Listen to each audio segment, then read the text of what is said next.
Yeah, it makes no sense why it loves to start me muted. No idea why. Hopefully the commercial is finished. But anyway, what you can do is now you can reference generically. Oh, there's an ad going. My gosh. Yeah, OBS is... I got to update OBS. It's just a disaster right now.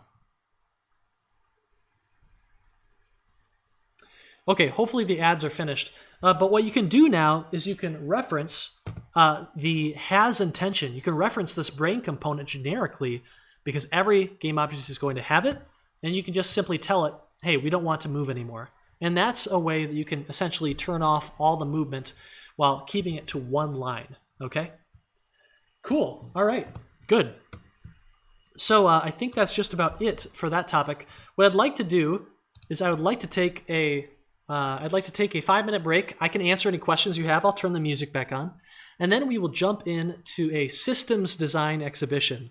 We're going to create a cool toast system, and we're going to walk you through the process of creating kind of a hardy, reusable, and effective system, okay? The kind of thing that you'll need to do a lot of on your Project 2 and Project 3. Creating systems that are partner-proof, things that are impossible to misuse, they just work.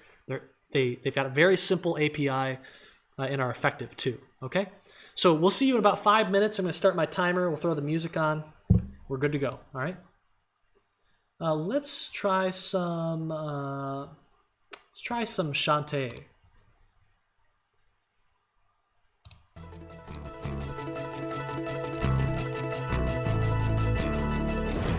Okay, do you have any question?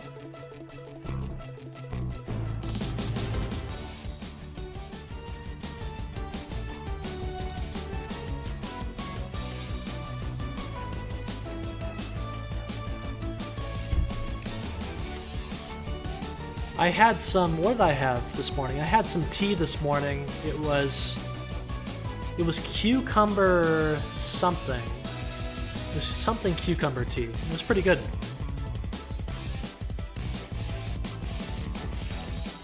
I got a variety pack of tea with a lot of teas that I haven't had before. Unfortunately, though, I don't bother remembering the tea until I know it's good. But by the time I know if the tea is good, I've already thrown away the packet that tells me what the tea was. And so here I am wandering the tea wilderness, and I can never keep the stuff I like because I don't know what it is. So that's life. Are there repositories of tons of generic open source components? Yes, there are, but I almost never use them. and I now I have to ask myself why. I guess for the purposes of being able to teach, I really like to implement stuff on my own. But yeah, they're out there, and if you can find some open source components, you probably won't find any that are specific enough to be useful on Zelda, but you can probably find some interesting ones for P2, P3. You can use code from external projects on P2 and P3, but it can't be your entire project.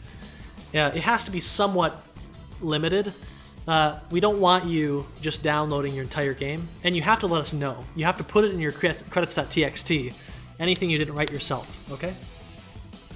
If you do add force in onTriggerEnter, are you adding force continuously or are you adding it only once? You're adding it during that one frame, okay? So that force is going to, for that one frame, change the effect of the velocity of that game object. In that one frame, that force turns into acceleration, which changes your velocity on that one frame. I think that's why the numbers need to be super high, because you're only affecting the velocity for one frame only.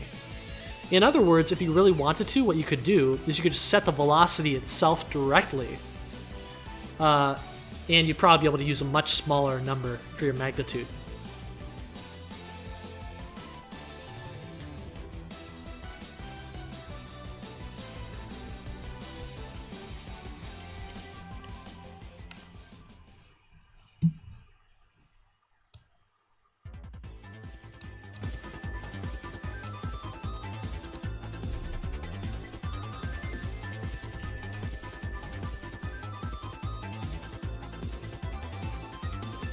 Yeah. Credits.txt is talked about in the syllabus. You should have it if there's something in your project that was not made by you and that we don't know about. We know about everything on Project 1 that you're using, so you don't need it for Project 1. But for Project 2 and Project 3, you'd put your credits.txt in the project root. Essentially, so long as we can find your credits.txt, then you'll be fine. If we can't find it, though, you risk getting a penalty.